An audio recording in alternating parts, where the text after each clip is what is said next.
Lucas was a quiet, thoughtful boy, the kind who noticed things that others missed. His parents, always busy with work and their endless to-do lists, rarely had time to tuck him in or listen to his stories.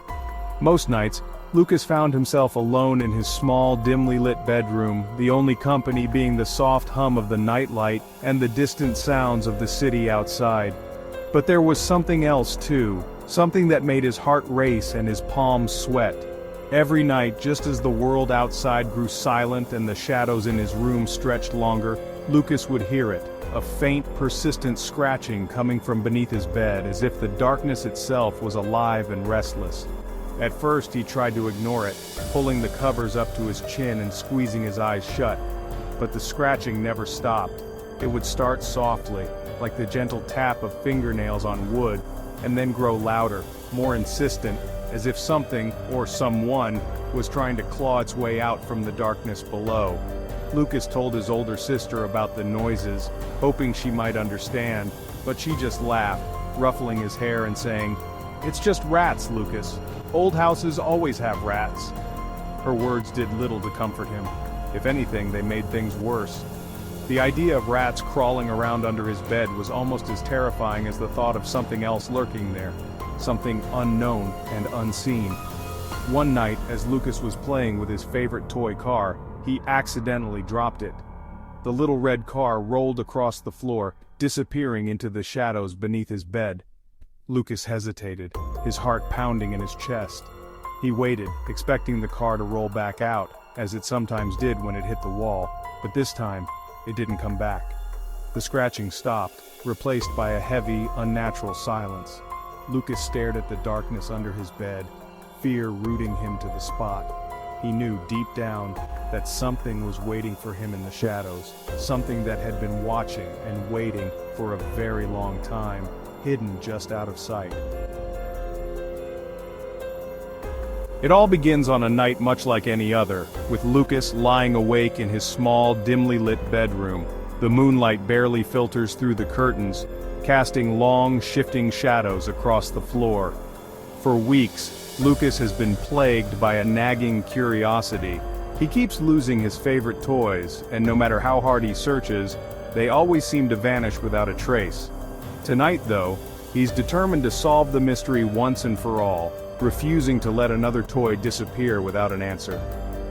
Lucas waits until the house is silent, the only sound the gentle hum of the refrigerator down the hall.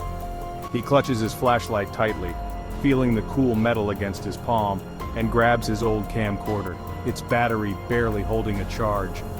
With a deep breath, he slides off his bed and crouches down, heart pounding in his chest.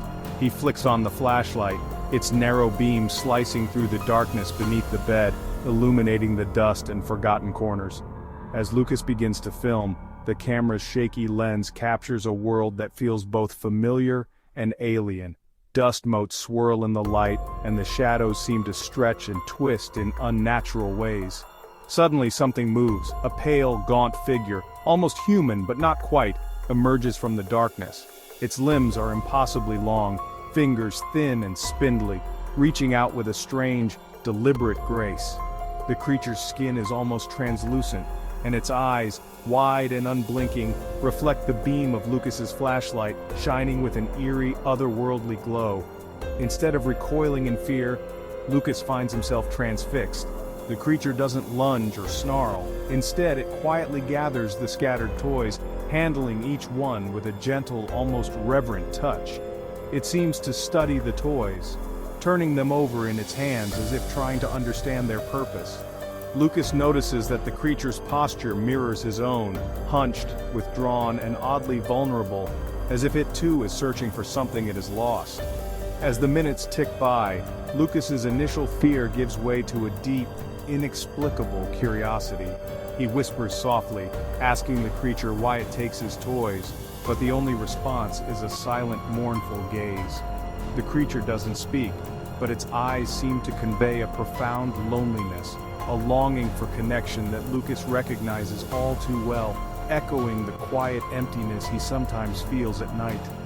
In that moment, Lucas realizes that the creature isn't a monster at all. It's simply another lost soul, drawn to the comfort of familiar objects and the quiet company of the night. And as he watches, Lucas feels a strange sense of kinship, a bond forged in the shadows, where fear gives way to understanding, and two lonely beings find solace in each other's presence. Lucas, feeling a strange mix of fear and curiosity, decides to reach out to the mysterious presence that's been haunting the old house. He sits on the edge of the creaky bed, his hands trembling as he writes a simple question on a scrap of paper. "What's your name?" He leaves the note on the bed, heart pounding, and steps back into the shadows, barely daring to breathe. Moments later, a pale, almost translucent hand, definitely not human, slides out from beneath the bed. The hand is small, almost childlike, and it clutches a pencil with an awkward grip. Slowly, shakily, it scrawls a reply beneath Lucas's question. The handwriting is uneven, the letters large and uncertain, as if written by someone very young or very frightened. The answer is just one word: Tommy. Lucas's breath catches in his throat. He glances up at the faded photograph on the wall, a picture of a smiling boy missing for decades. The name beneath the photo is Tommy. Suddenly everything clicks into place. The stories, the whispers, the cold spots in the house. Lucas realizes that the presence he's been communicating with isn't just any ghost. It's the spirit of the boy who vanished from this very room 50 years ago. The revelation sends chills down his spine, and he wonders what really happened to Tommy all those years ago, and why his spirit still lingers here, reaching out for someone to finally listen, hoping for closure that never came. Lucas is smiling, holding the creature's hand under the bed. On the wall, there's a bunch of tally marks, counting the nights until their unusual friendship becomes, in a way, something truly permanent and unbreakable. Comment below if you think Lucas should tell his parents or keep it a secret, and don't forget to subscribe to help grow the channel.